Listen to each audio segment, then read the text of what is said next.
He then comes to send away the living bird. He does not turn his face to the sea, nor to the city, nor to the desert as stated, and he shall send the living bird out of the city toward a field. He then comes to shave the Metzorah. The Kohen passes a razor over the Metzorah's entire body, and the Metzorah then washes the clothes and immerses. You have to go away. You have to go away. Not you. You have to go away. Come on. Make up your mind. I gotta send this guy out. Okay. Okay, that's it. I'm finished. Out. Goodbye. So long. Go play with the other kitties. Go ahead. Come on. Come on. Good boy. No. Good boy. Okay. You won't leave me alone, Shaw. This cat will not leave me alone. It's cats. Yeah.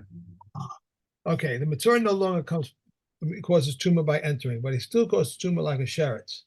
He is permitted to enter within the wall, but he is banned from his house for 7 days, and he's prohibited from marital relations. On the seventh day, he shaves the second shaving like the first shaving, and washes clothes and immerses. He becomes tahor from causing tumor like a sheretz, but is still tamei as one who immersed on that day. He is permitted to eat the tithe. When the sun sets, he's permitted to eat truma, and when he brings his atonement, he's permitted to eat kedoshim. Thus, there are 3 stages of becoming tahor for a Metzorah and 3 stages of becoming tahor for a woman after childbirth. 3 must shave, and the shaving is a mitzvah, and a nazir and a Metzorah and a levium.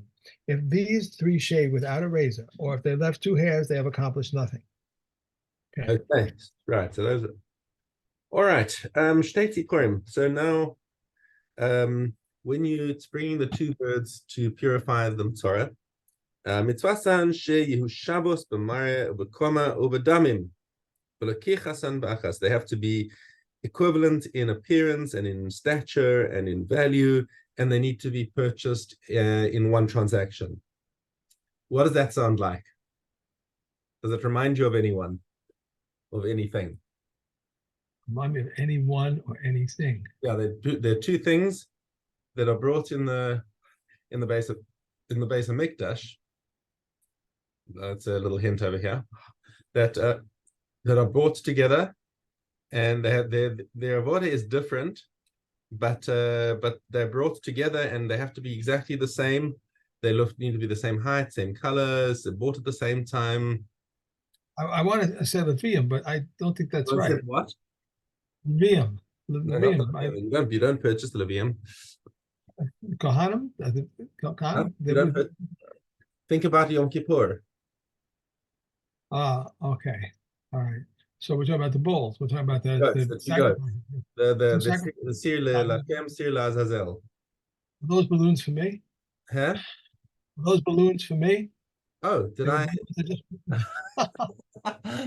These Zoom gestures are hilarious. I don't actually know what caused the balloons to go up. I don't have the self view on, so I didn't see my own own gesture happening over there.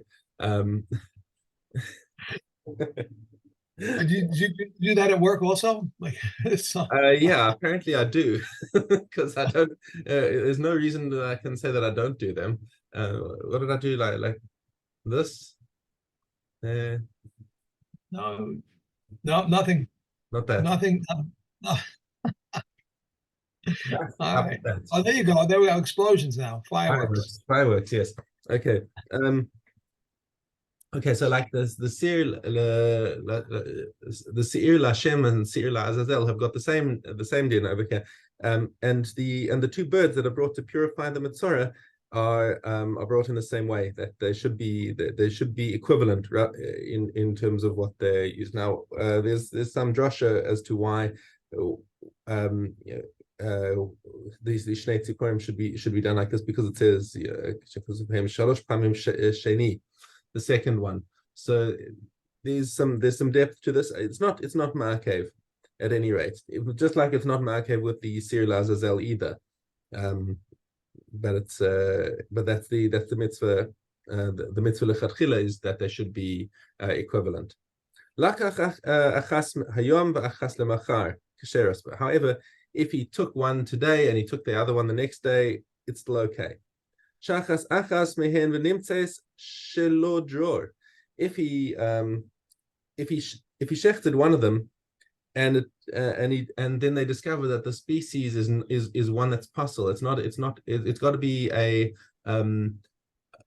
type of bird that is wild, meanwhile it turns out it was a domesticated bird.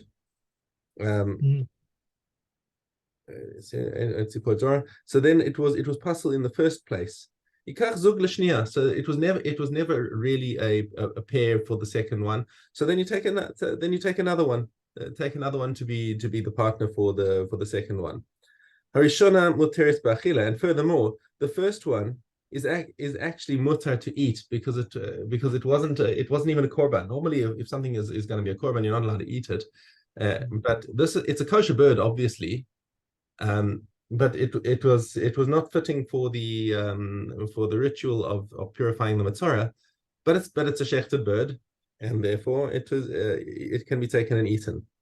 Okay. That's why the whole thing is it's also with shitei. Preferably, the bird should be identical. They're not saying this has to be. Correct. That's exactly what I said. Yeah. Okay.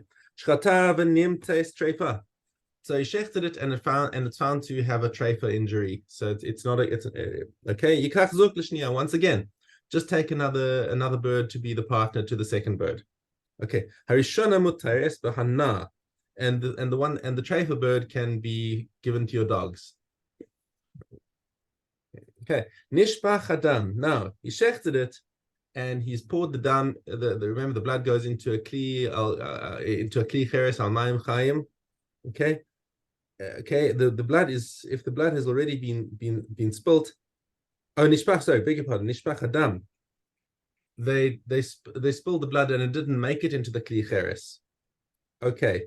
So now, what are you going to do?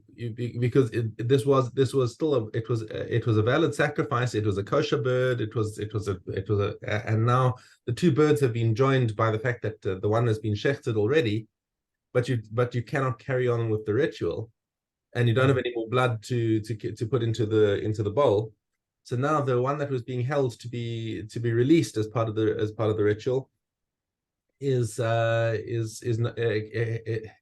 cannot be used. It's already been tied to the first one by the fact that they were brought together, and the one was shechted. So now it has to be kept in captivity and left to die, much like a chatas where the owner has died. Okay, Mesa mishtalech. What happens if they shechted the first bird and then the second bird just died? Okay, what happens? Yishafech adam. Now the blood has to be thrown out because you cannot carry on with the ritual. So you've got to get two new birds in both cases. You have to cover that blood with dirt. Good question. Interesting. Because birds you have to do kisoy adam. I think. What's the halacha in kisoy adam if you have blood from something that becomes puzzle, that does not need to be eaten, it's not going to be eaten. I'm ashamed to say I cannot remember one way or another if you need to cover the blood of a bird that turns out to have been a treifa. I'm going to say no, probably, but I don't. But I may be wrong. Okay, Mishna Vav, mitzvahs 8 areas. So now one of the things that is going to be burned along with this is a stick of cedar wood. Right, a nice strong stick of cedar wood. Okay, it's got to be an amma long. That's the length of a tip. You know how much an amma is, roughly 1/2 meter. The distance from your elbow to the tip of your middle finger. That's of an average person. Okay, that's called an amma. Okay, but of your curvia kera hamita, it's like a quarter of the leg of a bed. So, okay, I'm not there. Obviously, it's standard bed leg sizes. So basically, if you took the leg of a bed and split it in half, and then split the half into quarters in the other direction, so it's across. You take a square from the corner. So that's how thick the areas has to be. Mitzvahs Azov.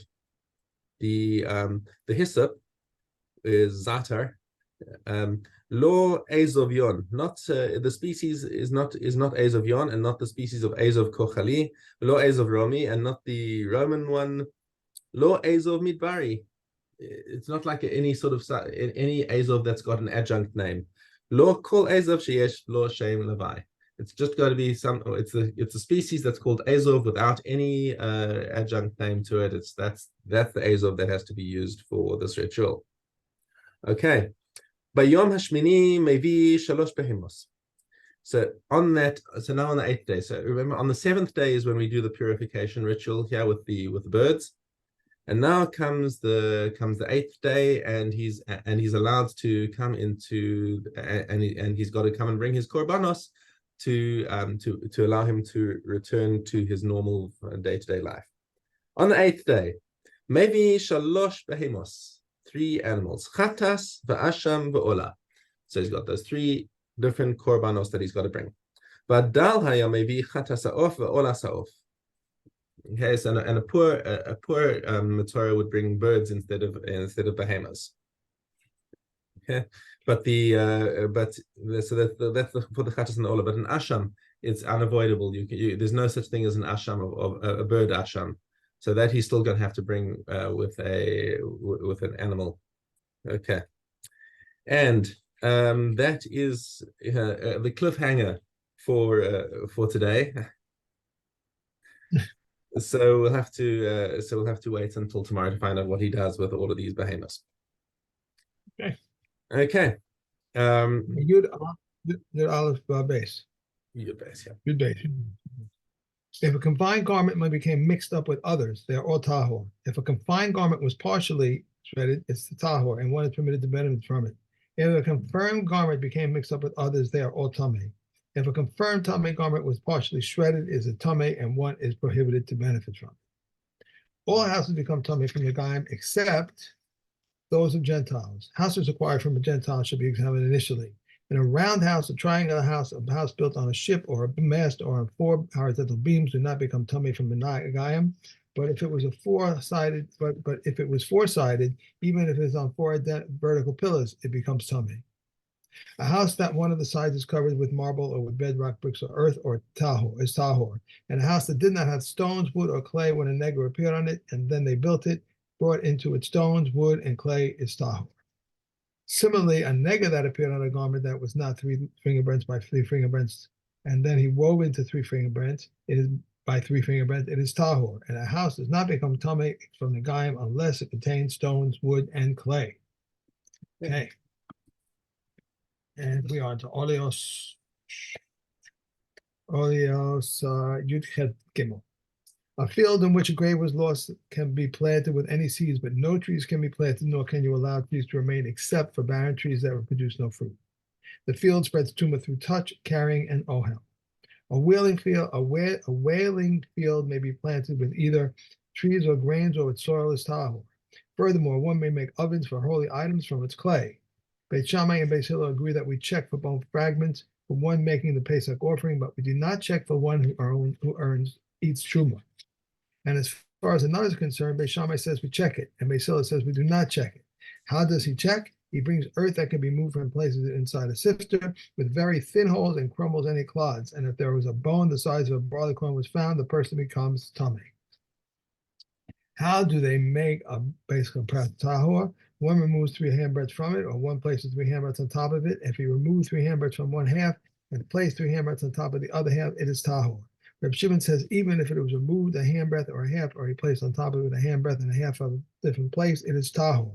If the base of pras is weighed with stones that are large enough that they cannot be moved, it is tahor. And Reb Shimon says even someone who holds the base of pras makes it tahor. Okay. Hey. We are on to Kalim. Test Vav, Aleph. Wooden utensils, leather utensils, bone utensils, and glass utensils. The flatwares are tahor, but the hollowwares are tameh. If they break, they become tahor. If they remade the broken utensils into new utensils, they are susceptible to tumah from then on. Regarding a bin, a chest, a cabinet, a straw basket, a reed basket, and the cistern of an Alexandrian ship, they have flat bottoms that it can contain 40 liquid saws, which are 2 cores of dry measure. These utensils are tahor. All other utensils, whether they contain 40 liquid saws or whether they cannot contain the 40 liquid saw, are tameh. These are the words of Reb Meir. Okay. Reb Yehuda says a wagon's barrel provisions, chest of kings, a tanner's trough, a cistern of small ship, and a coffin, even though they can be contain 40 liquid saw, they are all tame, because they are designated for no other purpose than to be moved together with their contents. But as regards all other utensils, those that contain 40 liquid saw are tar, while those that contain 40 liquid saws are tame. There is no difference between the words of Reb Meah and the words of Reb Yehuda, except the kneading trough of a household. Baking boards of breads are tame, but those of households are tahor. If he painted them with red paint or painted them with saffron dye, they are tame. Regarding a baker's shelf that was fixed onto a wall, Reb Eliezer was a tar, but the Kakama rule of tame. A utility plate of baskets are tame, but the plate of households is tahor. If one made a rim on its four sides, it's tame. If it subsequently becomes broken upon on one side, it is tahor. Open on one side, it's tahor. Reb Shimon says, if one prepared it so that it may slice dough upon it, it is tame. And similarly, the rolling pin is tame. Okay. One more. The sizes, the screens of a sifter belonging to flour merchants is tame, but that of a household is tahor. Rabbi Yehuda says also the screen of a hairdresser is susceptible to the tumor of the seat because the girls sit in it and they have their hairs braided. Okay. Okay. And we have Arios. Ariel. Okay. Base hay. They are not liable to a sacrifice for the sin of hearing the voice of adoration, nor for uttering an oath of the lips, nor for the tumor contamination of the temple or consecrated articles. The king is like them. They are the words of Rabbi Yossi ben Agili. And Akiva says the king is liable for all of them, except the hearing the voice of adoration, for the king may not judge nor be judged, and he may not testify nor be testified against. For all the commandments of the Torah, the which is liable for willful transgression to Karas, and for inadvertent transgression to the sin offering, an individual offers a she-lamb or a she-goat. The king offers a he-goat, and the anointed Kohen and the court offer a bull. For idolatry, the individual, the king and the anointed Kohen offers a she-goat, the court offers a bull and a goat, and a bull as a burnt offering, and a goat as a sin offering. With regard to an asham, to leave, the individual and the king are liable, but the anointed Kohen and the court are exempt. With regard to the definite guilt offering, the individual, the king, and the anointed Kohen are liable, but the court is exempt. For the sin of hearing the voice of adoration or the utterance of an oath of the lips, or the tumor contamination of the temple, or its consecrated articles, the court is exempt. But the individual, the king, and the anointed Kohen are liable. Okay. Carry on. Right. You're not finished the Mishnah. I'm sorry? You haven't finished the Mishnah. The king offers a he-goat. That's all I have. Oh, yeah, that's right, but you didn't. That wasn't where you were reading. You said they're liable. I maybe I skipped the page. I think so. Yeah. All right, so I'll go back. The anointed Kohen is not liable for the tumor contamination of the temple or its consecrated articles. These are the words of Reb Shimon. Where do they differ? The variable or sin offering, or Reb Eliezer says the king offers a he-goat. Okay, is that right? Okay, yeah, all right, fine. That's cool. All I have. Okay. Okay. Okay, and we on to Kesubas. Dalet Aleph. If a maiden was seduced, the indemnity for her disgrace and her impairment, as well as her fine, belonged to her father, as well as the indemnity for pain in it, the case of a violated maiden. If she went to trial before the father died, they belonged to the father. If the father died, they belonged to the brothers. If the father died before she went to trial, they belonged to her. If she went to trial before she matured, they belonged to her father. If the father died, they belonged to the brothers. If she matured before they went to trial, they belonged to her. And Shimon says if she did not collect the payments before the father died, they belonged to her. Her handiwork and anything she found, although she did not yet collect it, if the father died, they belonged to her brothers. If one gave his daughter an erison and the groom divorced her, and again he gave her an erison and she was widowed, her ketubah belongs to him. If he gave her in marriage and the husband divorced her, and again he gave her in marriage and she was widowed, the ketubah belongs to her. The Yehuda says the first one belongs to the father, and they said to him, once he gives her in marriage, the father has no authority over her. A female proselyte whose daughter converted with her and subsequently committed adultery, the latter is liable to strangling. Neither the requirement to take her to the door of the father's house applies to her, nor the 100 seller. Even if her conception had been not in holiness, but her birth had been in holiness, she is liable to stoning. Neither the requirement to take her to the floor of the father's house applies to her, nor the 100 seller. If both her conception and her birth were in holiness, she is the daughter of Israel in all respects. If she has a father, but she has no door of the father's house, or she has no door of her father's house, or if she has the door of her father's house, but she has no father, she is nevertheless liable to stoning, and the door of her father's house was intended only as a precept. Okay. Okay, well, And let's squeeze in the last one. Come. Trumos. Too If long. one is willful, he must repay its value, but does not pay the fifth. The repayment is coolant, and the priest wants to forgive that he may forego. If a priest's daughter married a non-priest and afterwards a truma, he repays its value but does not pay the fifth, and her death is by burning. If she was married to any one of those ineligible, she must repay its value plus the fifth, and her death is by strangling. So says with Meah, but the comments say both repay its value but do not pay the fifth, and the death is by burning. If one serves food to his sons, which is truma, they are minors, or to his slaves, whether adults or minors, and eats truma from outside of Eretz Yisrael, or eats less than an olive bulk of truma, he repays its value but does not pay the fifth. And that which is given in payment is chulin, and if the priest wishes to forego, he can forego. Okay, that's it. And I'm going to. Okay, bye. Thank you. Bye.